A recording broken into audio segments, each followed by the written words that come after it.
Supreme court ने पिछले सप्ताह SC/ST आरक्षण में उप कोटा तय करने को मंजूरी दे दी है। शीर्ष अदालत के इस फैसले का एक वर्ग ने स्वागत किया है, तो वहीं दलित समाज के बड़े हिस्से में उबाल है। यही नहीं, अनुसूचित जाति और अनुसूचित जनजाति के आरक्षण में सब कैटेगरी बनाने पर गुरुवार को आए सुप्रीम कोर्ट के फैसले से सियासत तपिश भी बढ़ी हुई है। क्रीमी लेयर पर सुप्रीम कोर्ट की राय का जबरदस्त विरोध हो रहा है। खबर में आगे बढ़ने से पहले ये जान लेते हैं कि क्या है क्रीमी लेयर। इसे बस एक लाइन में समझ लीजिए कि क्रीमी लेयर का मतलब उस वर्ग से है जो आर्थिक और सामाजिक रूप से प्रगति कर चुका है। इस श्रेणी में आने वाले लोगों को आरक्षण का लाभ नहीं मिलता है। अब बढ़ते हैं खबर की ओर। ट्विटर पर पिछले 2 दिनों से लगातार इसके विरोध में ट्रेंड चल रहा है। यही नहीं, 21 अगस्त को भारत बंद का आह्वान भी कई दलित संगठनों की ओर से किया गया है। बीजेपी और कांग्रेस ने भले ही चुप्पी साध रखी है, लेकिन दलित राजनीतिक चेहरे खुलकर विरोध में उतर गए हैं। बसपा प्रमुख मायावती ही बेचैन नहीं है, बल्कि बीजेपी के सहयोगी LJP के अध्यक्ष केंद्रीय मंत्री चिराग पासवान और RPI के प्रमुख रामदास अठावले भी परेशान नजर आ रहे हैं और लगातार मोर्चा खोल रखे। वही आरक्षण के अंदर कोटा को लेकर बिहार में खूब राजनीति बयानबाजी भी हो रही है। एक तरफ विपक्ष जहां खुलकर विरोध कर रहा है, वहीं NDA में सहयोगी दल इस पर एकमत नहीं है। RJD ने आरक्षण के मुद्दे पर बिहार सरकार और केंद्र सरकार को दोष मढ़ा है। विरोधी दल के नेता तेजस्वी प्रसाद यादव ने प्रेस कॉन्फ्रेंस कर साफ कर दिया कि कोर्ट के निर्णय के खिलाफ पार्टी अब सड़क से लेकर सदन तक लड़ाई लड़ेगी। ऐसे में RJD की तरफ से सुप्रीम कोर्ट में याचिका दायर की जाएगी। इतना ही नहीं, इस मामले पर NDA के 2 घटक दल आमने सामने भी नजर आ रहे हैं। लोजपा रामविलास के अध्यक्ष चिराग पासवान ने सुप्रीम कोर्ट के फैसले पर सवाल उठाया। चिराग ने सुप्रीम कोर्ट के फैसले को SC समुदाय में बंटवारा डालने वाला बताया। दलितों के साथ होने वाले भेदभाव के मामलों का हवाला देते हुए चिराग ने कहा कि आज भी दलितों के साथ जाति के आधार पर भेदभाव होता है। आज भी दलित समाज से आने वाले युवाओं को घोड़े पर चढ़ने से रोका जाता है। वहीं इंडिया सहयोगी हिंदुस्तानी आवाम मोर्चा के संरक्षक जीतनराम मांझी ने सुप्रीम कोर्ट के फैसले का स्वागत करते हुए चिराग पासवान को स्वार्थी बताया। उन्होंने कहा कि भुइयां, मुसहर, डोम, मेहतर जाति के लोग जो हैं वो कितने IAS, IPS, इंजीनियर और चीफ इंजीनियर हैं। जो लोग आज क्षोभ व्यक्त कर रहे हैं, उन 4 जातियों के लोग ही आरक्षण का लाभ ले रहे हैं। इसका मतलब है कि शेड्यूल कास्ट का हक भी वही लेते हैं। इधर सुप्रीम कोर्ट के फैसले पर भाजपा MLC सच्चिदानंद राय ने कहा कि सुप्रीम कोर्ट के 7 जज ने जजमेंट दिया है, तो इस पर अब क्या विचार करें। तेजस्वी यादव के द्वारा फैसले पर कोर्ट जाने के सवाल पर राय ने कहा कि किसी का स्वार्थ सिद्ध नहीं हो रहा होगा तो वो सवाल खड़ा करेगा ही। वहीं अपने सहयोगी दल चिराग पासवान पर हमला बोलते हुए राय ने कहा कि चिराग का तो जूठा खाने के लिए भी ब्राह्मण बैठे हुए हैं।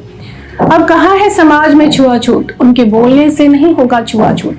आज भी अगर चिराग पासवान छुआछूत की बात करते हैं, जिसकी पहले हीरोइन कंगना रनौत थी, तो फालतू की बात कर रहे हैं। चिराग जी को ऐसा नहीं बोलना चाहिए था।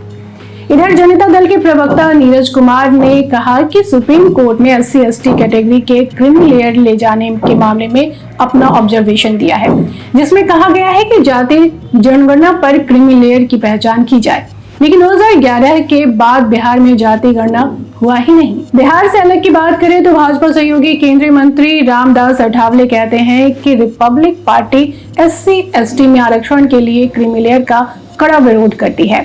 आज भी उन्हें मंदिर में पूजा नहीं करने दी जाती है। इन सब में सबसे ज्यादा मुखर BSP प्रमुख मायावती हैं, जो किसी भी पार्टी की सहयोगी तो नहीं है, लेकिन उत्तर प्रदेश में 4 बार सरकार बना चुकी हैं। मायावती का कहना है कि ये तो आरक्षण को ही खत्म करने की साजिश है। सब कोटा पर सरकारें अपने मन से किसी भी जाति को कोटा दे सकेंगी और अपने राजनीतिक हितों को साध सकेंगी। ऐसा फैसला ठीक नहीं है। यही नहीं, उन्होंने क्रीमी लेयर पर सुप्रीम कोर्ट की राय का भी विरोध किया। ऐसे में सवाल उठता है कि मायावती से लेकर चिराग पासवान और रामदास अठावले की सियासी बेचैनी क्या है। दरअसल केंद्रीय स्तर पर अनुसूचित जाति को 15 और अनुसूचित जनजाति को 7% आरक्षण का प्रावधान है, जबकि राज्यों में आरक्षण का अलग अलग कोटा है। रिपोर्ट में कहा गया है कि आरक्षण का लाभ लगातार वही ले रहे हैं जो ऊपर उठ चुके हैं और जो नौकरियों में पर्याप्त प्रतिनिधित्व हासिल कर चुके हैं। ऐसे में दलित और आदिवासी समुदाय की तमाम जातियों को अभी भी आरक्षण का लाभ नहीं मिल रहा है। इसे देखते हुए सुप्रीम कोर्ट ने निचले स्तर तक आरक्षण का लाभ पहुंचाने के मकसद से अनुसूचित जाति, अनुसूचित जनजाति के भीतर कोटा बनाने का फैसला राज्य सरकार को दिया है। सुप्रीम कोर्ट का फैसला आने के बाद देश में राज्य सरकारें अब राज्य में अनुसूचित जातियों में शामिल अन्य जातियों को भी कोटे में कोटा दे सकेंगी। इससे अनुसूचित जातियों को जो जातियां आरक्षण से वंचित रह गई हैं, उनके लिए कोटा बनाकर उन्हें आरक्षण देने का कदम उठा सकेंगी। इस तरह आरक्षण से वंचित दलित जातियों को मुख्यधारा में लाने के लिए कोटा में कोटा बनाने का फैसला कर सकती है। बिहार, महाराष्ट्र, उत्तर प्रदेश, पंजाब में अनुसूचित जाति को मिलने वाले आरक्षण को श्रेणी में बांटने का फैसला राज्य सरकारें कर सकती हैं। महाराष्ट्र में रिपब्लिकन पार्टी ऑफ इंडिया का 1957 में गठन दलित राजनीति की दिशा में उठाया गया एक कदम था।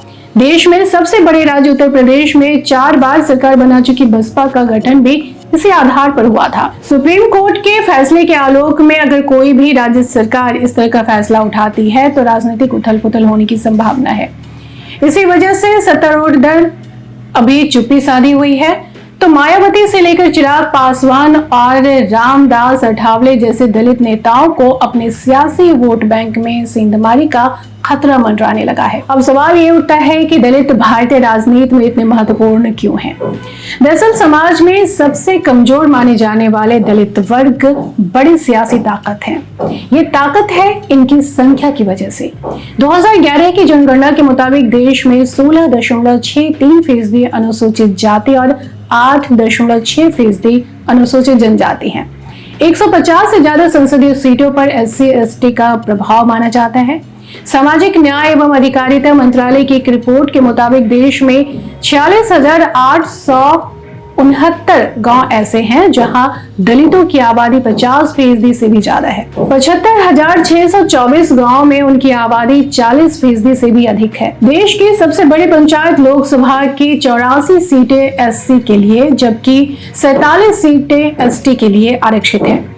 विधानसभाओं में 607 सीटें SC और 554 सीटें ST के लिए आरक्षित हैं। इसलिए दलितों का हितैषी बनने के लिए सभी दलों में होड़ लगी हुई है। ऐसे होड़ कि कहीं ये वोट बैंक हाथ से छूट न जाए। दलित वोट बैंक को लेकर इस बार के लोकसभा चुनाव में जिस तरह शहमात का खेल हुआ है, उससे सबसे ज्यादा कसमसाहट बीजेपी में है। ऐसे में बेचैनी उन लोगों में भी है जो अपने आप को अब तक दलितों का सबसे बड़ा खेवनहार मानते आए हैं। मायावती से लेकर चिराग पासवान और अठावले जैसे नेता अपने आप को दलित वोटों का स्वाभाविक हकदार मानकर चल रहे हैं।